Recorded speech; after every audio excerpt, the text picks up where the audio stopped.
You doing today? It is Monday, October 19th, and this is, of course, your daily financial news. If you don't know about this channel, we do daily financial news 7 days a week, right around 7:30 a.m. Pacific. This is my way of giving back. It's my way of talking about what is going on in the markets that can impact your money, your investing, real estates, all of those great things. So if you like that kind of stuff, if you want to know what's going on every day, do yourself a favor, hit subscribe. Also, love a thumbs up. It's always great to get some thumbs up early in the videos because that's what Graham Stephan says to do. So at the end of the day, I am seeing already in the news today, I'll just go down again for an hour and a half. These are all of my notes for you today. This is definitely for you. So we'll just go top down. First and foremost, the stimulus talks are now on a clock.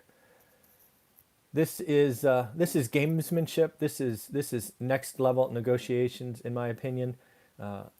I see no way for the three sides to get together: the House, the Senate, and the President.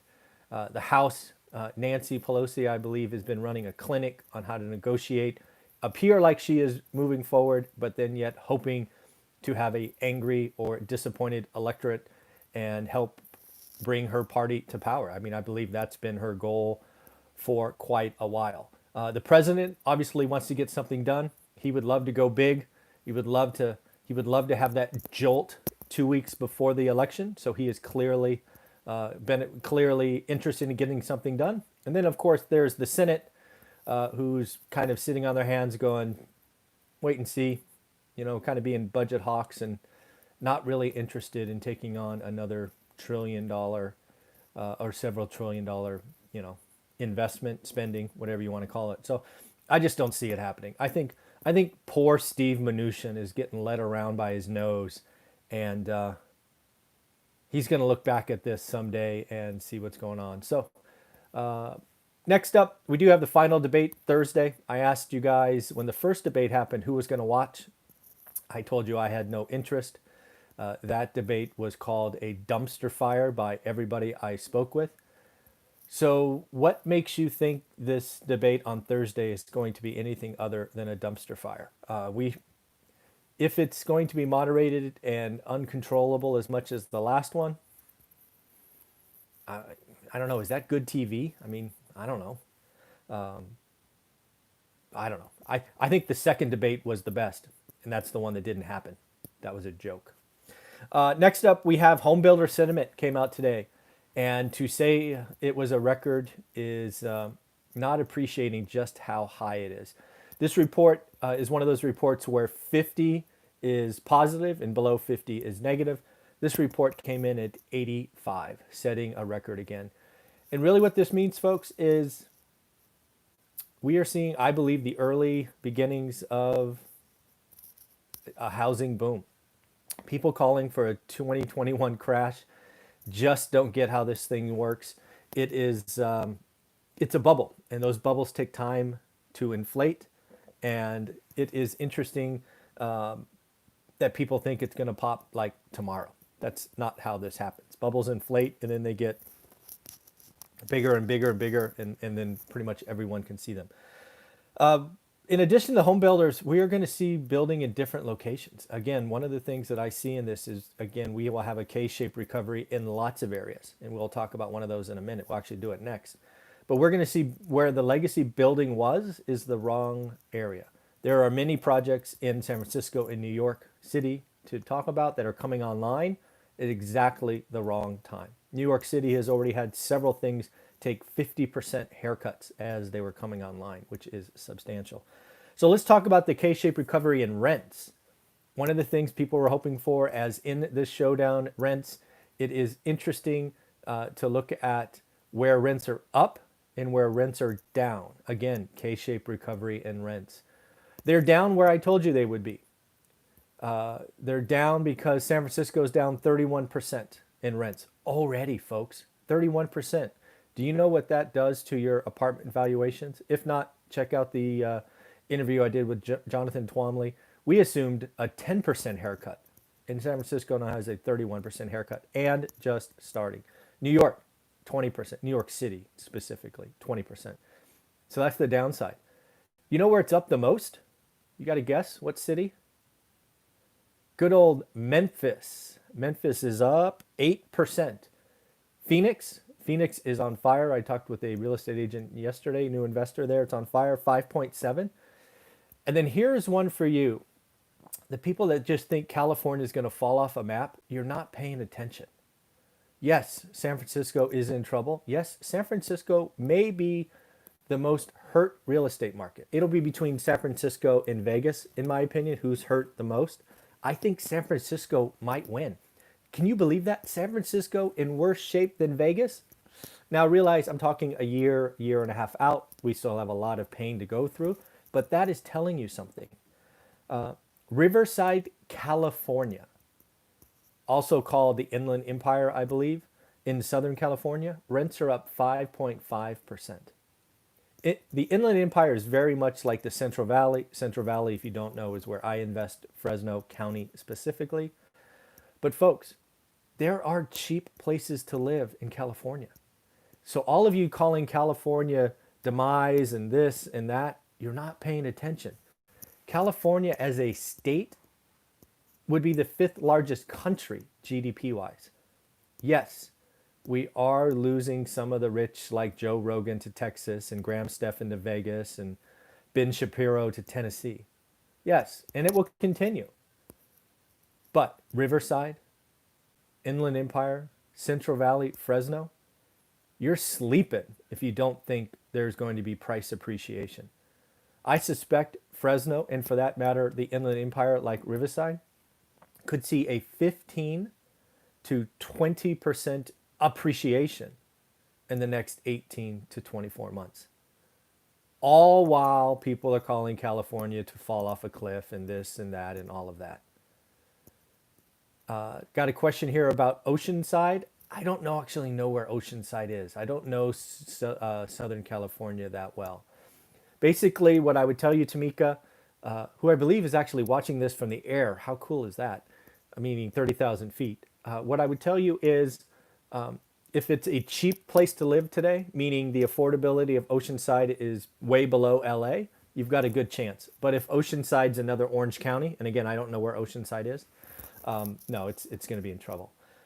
So that's what I think. So again, California is going to have some markets up. Look at this. Riverside, 3rd highest rent appreciation, 5.5%.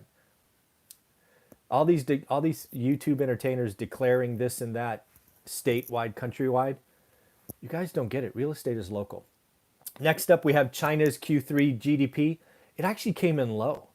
And for all those people that think China produces manufactured numbers, man, if they produce manufactured numbers, why wasn't this a better number? It was only 4.9% Q3 GDP growth.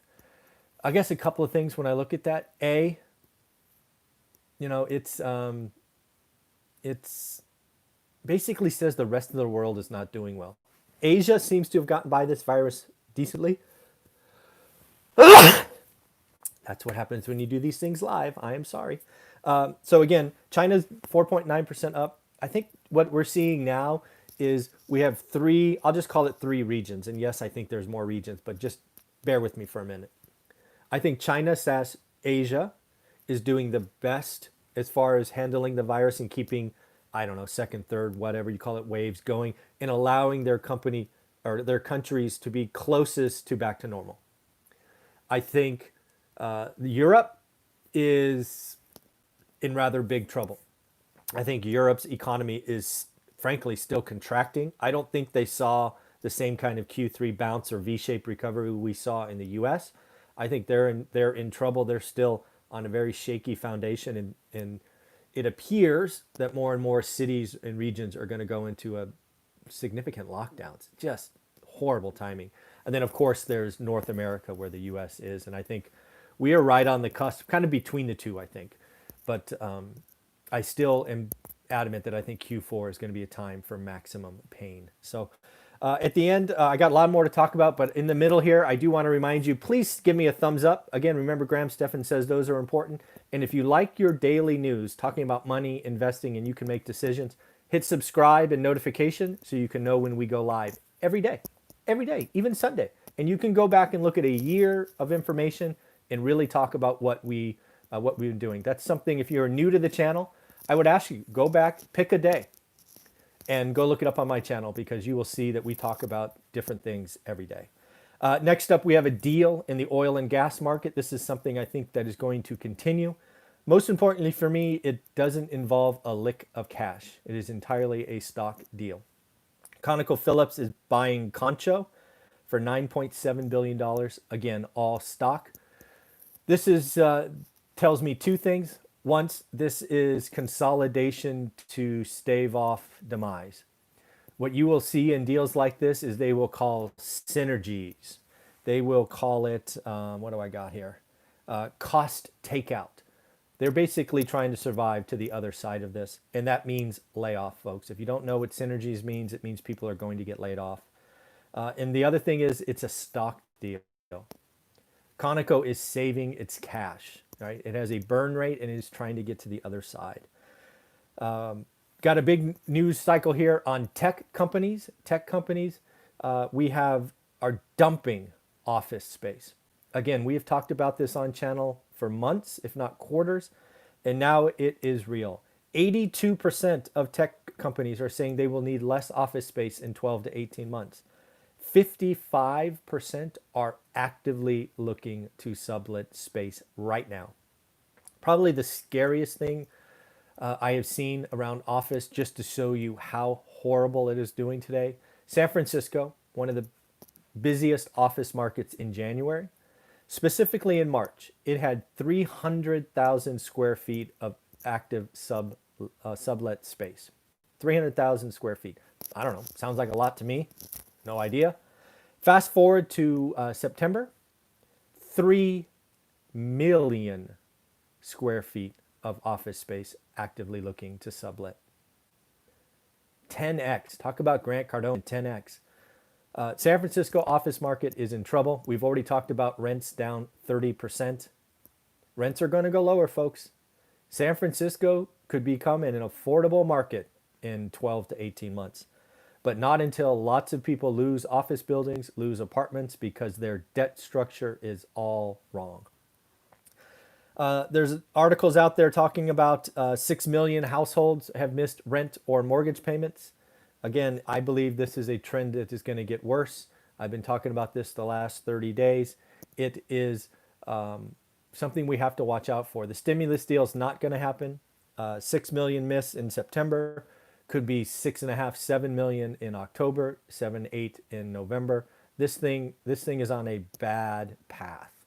Pain. Lastly, what we were talking about is Black Monday. If you don't know what Black Monday is, if you're not a new trader, you should check it out. It was 33 years ago.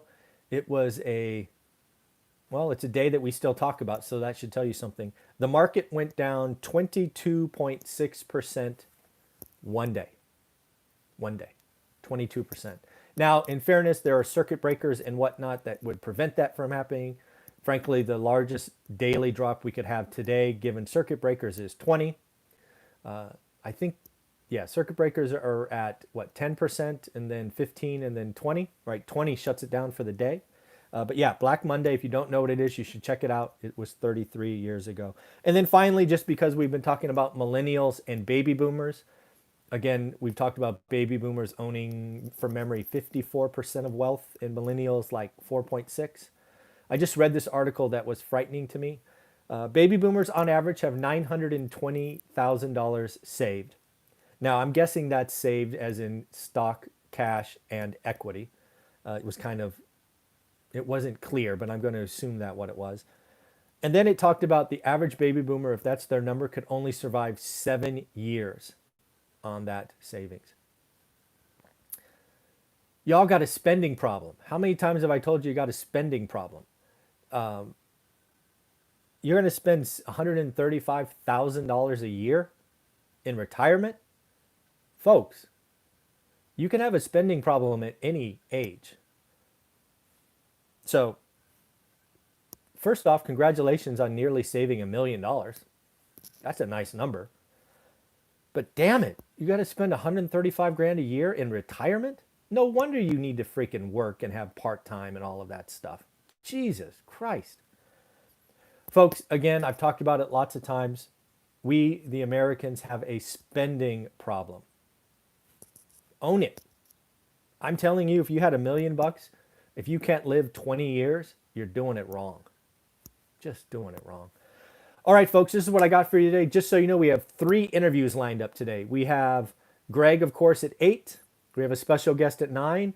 And then Todd Baldwin from CNBC fame is going to come on, and he wants to ask me some questions about Section 8. So we will be doing that. So that will be fun. And of course, I have some hot takes that I'm going to do for you today, assuming I have time. But again, remember, daily, 7:30. You want to talk money, investing, all of that, hit subscribe, thumbs up. Let's have some good time. And if you want me to do a hot take, send me an article. I'll read it and give you my thoughts. Take care. Bye-bye.